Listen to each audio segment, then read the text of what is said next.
Olá!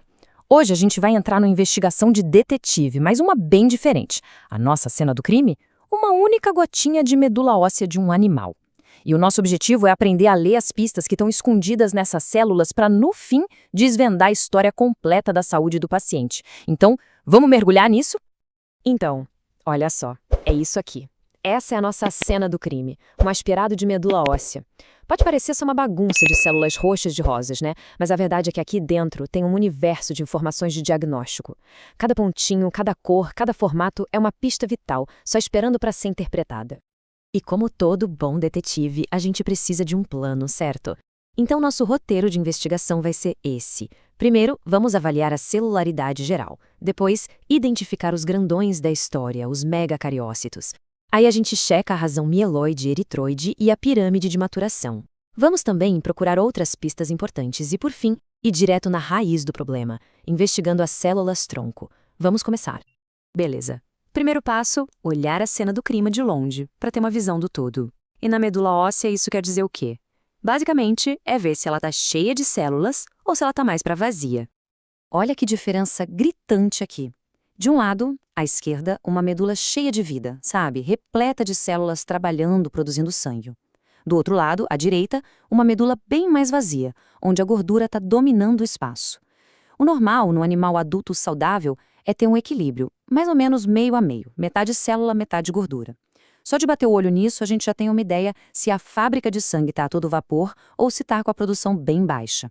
E quando a gente encontra essa medula mais vazia, os nomes técnicos para isso são hipoplasia, quando tem uma redução, ou aplasia, que é quando não tem quase nada mesmo, uma ausência total. E por que isso acontece? Bom, as causas são muitas. Pode ser desde infecções, tipo felve em gatos, heliquiose em cães, até o efeito de toxinas, alguns medicamentos, ou até mesmo o próprio sistema imune do bicho atacando a própria medula. Ok, já vimos o cenário geral. Agora é hora de dar um zoom e procurar os grandões da história, as células que mais chamam a atenção, que são as maiores de todas, os megacariócitos. Essas células são gigantes, literalmente. E o trabalho delas é super importante.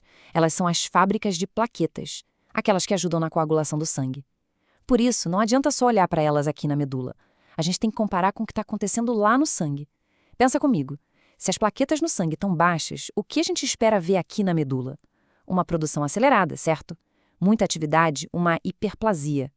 Agora, se no sangue está baixo e aqui na medula também tem toco, aí sim o problema é sério. Sinaliza que a fábrica não está dando conta do recado. Beleza? Próximo passo da nossa investigação. Vamos ver como está o equilíbrio de forças lá dentro. De um lado, a produção dos glóbulos brancos, que é a linhagem mieloide. Do outro, a produção dos glóbulos vermelhos, a linhagem eritroide. E aqui a gente tem um exemplo do cenário ideal, tudo em harmonia. A tal da razão ME, de mieloide para eritroide, está mais ou menos de 1 para 1. Isso mostra que a fábrica está produzindo os dois tipos de célula de forma bem equilibrada, sem favorecer nenhum dos lados. Mas e se essa balança pender? Olha essa imagem. Tá na cara que tem muito mais vermelhinho aí, né? É a linhagem eritroide bombando. A razão ME, nesse caso, está diminuída, e essa é uma pista clássica, de livro, de que o corpo está lutando contra uma anemia. Ele está se esforçando ao máximo para produzir mais glóbulos vermelhos para compensar alguma perda ou destruição. Agora o contrário. E se a balança pende para o outro lado? Aqui a medula está cheia de precursores de glóbulos brancos. A razão ME foi lá para cima. Isso pode significar basicamente duas coisas. Ou tem alguma inflamação, alguma infecção séria no corpo e a medula está sendo chamada para produzir mais soldados de defesa, ou então a produção de glóbulos vermelhos é que está falhando. Ok, mas não adianta só produzir um monte de células. Elas precisam amadurecer do jeito certo para poderem funcionar. É como se a gente estivesse analisando a árvore genealógica de cada família de células, para ver se todo mundo está crescendo direitinho. Uma medula saudável funciona assim, como essa pirâmide que a gente vê. Lá na pontinha, no topo, pouquinhas células bem jovens, os blastos, e na base larga da pirâmide, um monte de células já maduras, prontas para cair na corrente sanguínea e trabalhar. A grande maioria, tipo uns 80 a 90%, tem que ser de células já quase prontas ou totalmente maduras. Isso mostra que a linha de produção está fluindo bem. Agora, olha o problema aqui. A pirâmide está de cabeça para baixo, cheia de células jovens e quase nenhuma madura. O nome disso é parada de maturação. É como se a linha de produção tivesse emperrado em algum estágio. Essa é uma pista muito, mas muito forte para algumas doenças, como a neutropenia imunomediada. Nela, as células maduras são destruídas lá no sangue e a medula até tenta produzir mais, só que por algum motivo não consegue levar essas novas células até o fim do amadurecimento. Mas a nossa busca por pistas não acabou, não. Um bom detetive olha em todos os cantos. A gente tem que procurar por outros personagens nessa história. E também por invasores. Gente que não devia estar ali de jeito nenhum. Então, ficamos de olho em quem? Na equipe de faxina, que são os macrófagos. Nas células de defesa, como plasmócitos e linfócitos. A gente também dá uma espiada nos estoques de ferro. E, claro, tem que procurar por qualquer micro-organismo que esteja escondido ali no meio. E olha isso.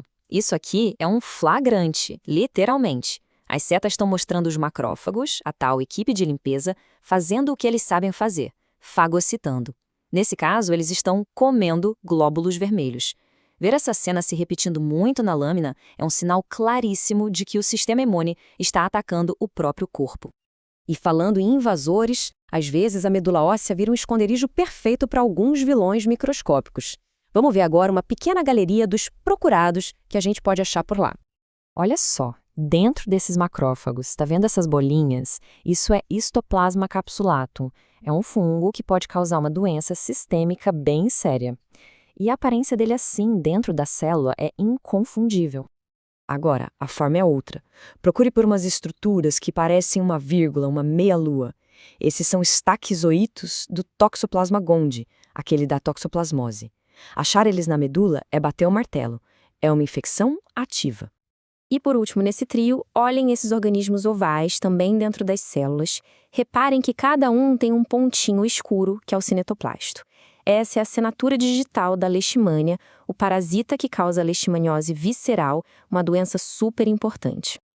Para fechar nossa investigação, a gente vai na origem de tudo, na fonte, nas células-tronco. Porque quando o defeito está lá no comecinho, na raiz da produção, aí as consequências podem ser as mais sérias de todas. Esse esquema aqui mostra bem o caminho que um problema grave nas células-tronco pode seguir. Tudo pode começar com uma aplasia, ou seja, a fábrica simplesmente não produz o suficiente.